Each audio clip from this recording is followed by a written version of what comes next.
Assalamualaikum warahmatullahi wabarakatuh. Perkenalkan, nama saya Suci Aulia, NIM 12011121378, kelas 3C Program Pendidikan Bahasa Indonesia.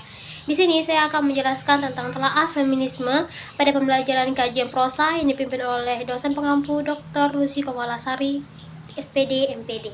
Yang pertama yaitu peran prosa dalam permasalahan gender, feminisme, dan citra perempuan. Dalam karya sastra, sosok perempuan sering dibicarakan dan dijadikan sebagai objek pencitraan. Yang pertama itu adalah ketidakadilan gender. Ketidakadilan gender adalah pembatas peran, pemikiran atau perbedaan perlakuan yang berakibat pada terjadinya pelanggaran atas pengakuan hak asasi kesamaan antara hak laki-laki dan perempuan. Faki memperkenalkan 5 bentuk ketidakadilan perempuan yang dapat merugikan perempuan itu sendiri. Yang pertama itu adalah subordinasi, di mana posisi ini menempatkan perempuan lebih rendah daripada laki-laki. Contohnya seorang ibu yang tidak diberikan kesempatan untuk menyalurkan aspirasi dan pendapatnya dalam suatu keluarga. Yang kedua ada stereotip gender. Ini merupakan penandaan terhadap suatu kelompok tertentu yang sering merugikan dan menimbulkan ketidakadilan. Contohnya pendapat bahwa perempuan itu sering berdandan untuk menarik perhatian dari lawan jenisnya. Ini dapat dilihat pada ketentuan Pasal 5 Perma nomor 3 tahun 2017. Yang ketiga yaitu adalah beban ganda, yaitu beban yang diterima dari salah satu jenis kelamin lebih berat dibandingkan kelamin tertentu, yaitu seorang perempuan yang memiliki peran mengurus rumah tangga, memastikan suami dan anak dalam keadaan yang baik, melahirkan, menyusui, atau dapat dikatakan bahwa perempuan itu memiliki pekerjaan yang majemuk, tetapi sering kali tidak dihargai, bahkan tidak dianggap. Yang keempat yaitu marginalisasi, yaitu suatu proses peminggiran dari sumber daya atau pemiskinan yang dialami oleh perempuan akibat dari perubahan gender di masyarakat, yaitu perempuan hanya dianggap sebagai domestik dan diarahkan kepada pengurusan rumah tangga. Yang kelima yaitu adalah kekerasan, yaitu adanya perlakuan kasar atau tindakan yang bersumber dari sumber kekerasan, salah satu kekerasan terhadap jenis kelamin tertentu, misalnya perempuan, dengan anggapan gender yang eksis dan diakui di masyarakat. Patriarki berpusat pada kekuasaan laki-laki. Misalnya anggapan bahwa perempuan itu lemah, pasrah, dan menjadi sebagai objek seksual, sehingga dalam konteks ini dikenal sebagai istilah gender-based violence.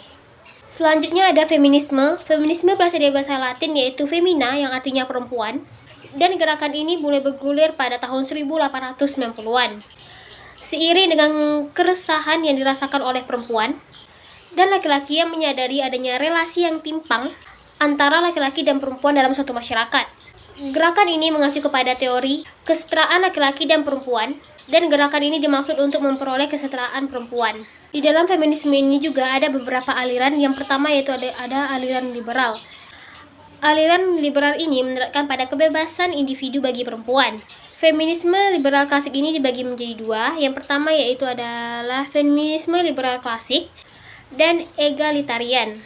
Feminisme liberal klasik lebih menggarisbawahi pada hak sipil individu perempuan, seperti hak pilih perempuan, hak memiliki tanah, dan kebebasan untuk berekspresi. Sedangkan feminisme egalitarian lebih menitik beratkan pada kesempatan setara dan adil untuk perempuan dalam mengakses sumber daya. Yang kedua, aliran feminisme radikal, yaitu aliran yang berfokus pada hal-hal yang mendasar atas ketimpangan yang dialami oleh perempuan. Dalam hal ini dibedakan menjadi dua juga. Yang pertama yaitu feminis radikal libertarian, radikal kultural. Aliran feminis libertarian ini percaya bahwa gender feminin membatasi perempuan untuk berkembang secara seutuhnya dan menganggap musuh utama perempuan adalah patriarki. Sedangkan feminis radikal kultural mempercayai bahwa selain patriarki, lelaki juga merupakan bagian dari munculnya opresi dalam perempuan. Mereka menganggap bahwa laki-laki mengendalikan seksualitas perempuan untuk kepuasan lelaki itu sendiri. Selanjutnya itu aliran feminis marxis sosialis, yaitu berfokus pada pembebasan perempuan dari penggolongan kelas, patriarki, seks, serta kapitalis. Yang keempat yaitu aliran feminisme psikoanalis gender. Sigmund Freud mengatakan bahwa perempuan mengalami penis envy atau iri terhadap lelaki karena tidak memiliki penis, dan akibatnya merasakan diri mereka sebagai inferior dibandingkan laki-laki. Yang kelima yaitu aliran feminisme eksistensialis. Aliran ini sangat mendukung perempuan untuk mendefinisikan keberadaannya di dunia ini. Aliran ini juga mengajak perempuan untuk menjadi objek alih-alih menjadi subjek. Yang keenam yaitu aliran feminis pasca modern. Aliran ini kembali menerima perempuan sebagai feminitas, seperti konstruksi gender dalam masyarakat, merayakan keliaan perempuan melalui cara berada, berpikir, keterbukaan, keberagaman, serta perbedaan. Yang ketujuh yaitu aliran feminis multikultural dan global. Aliran ini mengenalkan bahwa perempuan itu heterogen, namun mempunyai beragam irisan yang bertaut seperti umur, status sosial ekonomi, agama, budaya, kewarganegaraan, dan lokasi. Yang ke-8 yaitu aliran ekofeminisme. Aliran ini menitik beratkan pada hubungan perempuan terhadap ekologi di sekitarnya. Dalam hal ini, posisi perempuan sebagai perawat yang lebih membutuhkan dan lebih dekat serta peka dengan alam ketimbang lelaki. Selanjutnya itu adalah citra perempuan. Menurut Sugihasuti dalam bukunya Kritik Sastra Feminisme, citra perempuan merupakan wujud gambaran mental spiritual dan tingkah laku keseharian perempuan yang terekspresi dalam berbagai aspeknya, yaitu aspek fisik dan psikis sebagai citra perempuan serta aspek keluarga dan masyarakat dalam citra sosial. Citra wanita dibedakan menjadi dua, yaitu citra diri wanita dan citra sosial wanita. Yang pertama itu citra diri wanita. Citra diri wanita merupakan dunia yang tipis, yang khas dengan segala macam tingkah lakunya. Citra diri wanita merupakan pandangan dan suatu keadaan yang dialami oleh dirinya sendiri, yang meliputi aspek fisik dan psikis. Pertama yaitu citra fisik wanita. Secara fisik, wanita merupakan sosok individu yang berasal dari bentukan proses biologis dari bayi perempuan yang dalam perjalanan menuju taraf dewasa. Dalam hal ini, wanita mengalami hal-hal yang tidak dialami oleh pria. Misalnya, hanya wanita yang dapat hamil, melahirkan, dan menyusui. Yang kedua yaitu aspek psikis wanita. Secara psikis, wanita juga makhluk psikologis, makhluk yang berpikir, berperasaan, dan beraspirasi. Aspek psikis wanita tidak dapat dipisahkan dari aspek feminisme. Prinsip feminitas ini merupakan kecenderungan yang ada dalam diri wanita itu sendiri. Prinsip-prinsip itu diantara lain relatedness, reseptivi, cinta kasih, mengasuh berbagai potensi hidup, orientasinya komunal, dan memelihara hubungan interpersonal. Jika dilihat dari aspek psikisnya, wanita dilahirkan secara berpsikologis, berbeda dengan laki-laki.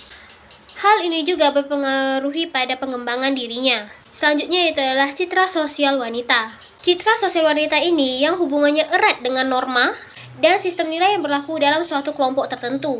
Tempat wanita menjadi anggota dan berhasrat mengadakan hubungan antar manusia. Citra sosial wanita juga dibedakan menjadi dua. Yang pertama citra wanita dalam keluarga dan yang kedua citra wanita dalam masyarakat. Yang pertama yaitu citra wanita dalam keluarga.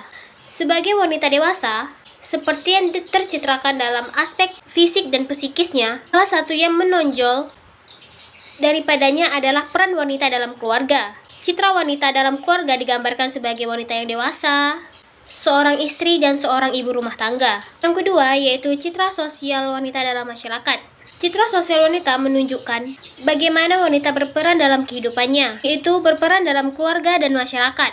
Wanita mengambil bagian dalam keluarga sebagai ibu, kakak, adik, istri, sedangkan wanita mengambil peran dalam masyarakat, yaitu tidak dapat hidup sendiri dan memerlukan orang lain. Selanjutnya itulah kekerasan dan eksploitasi wanita. Kekerasan perempuan adalah setiap perbuatan terhadap seseorang, terutama perempuan, yang berakibat timbulnya kesengsaraan atau penderitaan secara fisik, seksual, psikologis, dan atau penelantaran rumah tangga, termasuk ancaman terhadap perbuatan pemaksaan atau perampasan kemerdekaan secara melawan hukum dalam lingkungan rumah tangga. Eksploitasi adalah pemanfaatan yang secara sewenang-wenang atau terlalu berlebihan terhadap suatu subjek yang hanya untuk kepentingan ekonomi semata-mata tanpa mempertimbangkan rasa kepatutan, keadilan, serta kompetisi kesejahteraan. Sedangkan eksploitasi wanita dalam media massa adalah menggunakan perumpamaan perempuan dalam publikasi media seperti televisi, koran cetak, film, media daring, dan iklan untuk meningkatkan pada media atau pada suatu produk tersebut, namun merusak dan tidak menghormati hak perempuan yang bersangkutan atau perempuan secara keseluruhan. Selanjutnya yaitu telaah feminisme pada novel 9 dari Nadia karya Leila S. Chudori.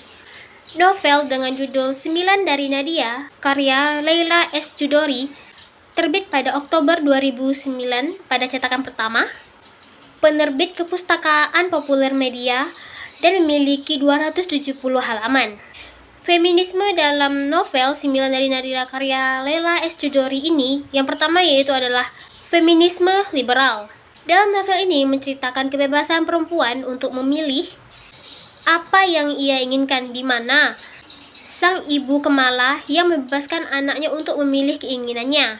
Seperti yang tergambarkan pada karakter Nina dan Nadira yang tidak terikat pada tradisi lokal dan bebas dalam menggapai pendidikannya.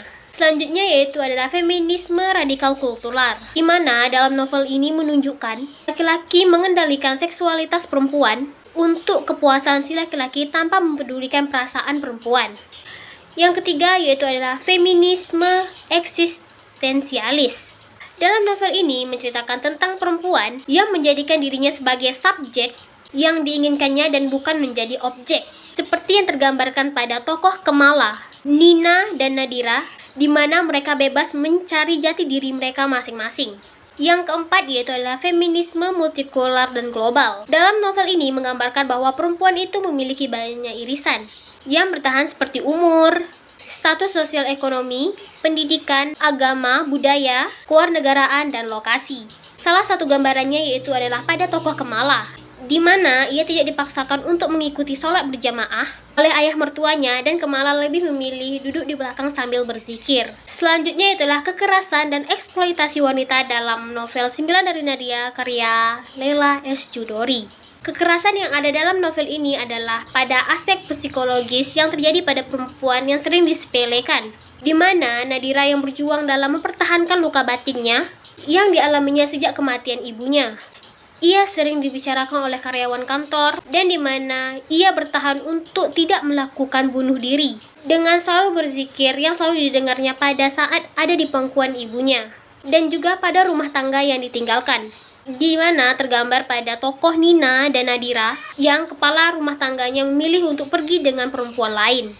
Eksploitasi wanita tergambar pada media yang menayangkan berita kematian Kamala, sang ibu dari Nadira dan Nina, beserta Kang Arya yang mati bunuh diri akibat meminum obat tidur, sehingga menjadikan pandangan orang lain terhadap keluarga Suwandi. Baiklah, sampai di sini hasil analisis saya terhadap telaah feminisme. Saya mohon maaf apabila terjadi kesalahan dalam pengucapan atau penyampaian materi. Semoga video saya bermanfaat. Saya sudahi dengan wassalamualaikum warahmatullahi wabarakatuh.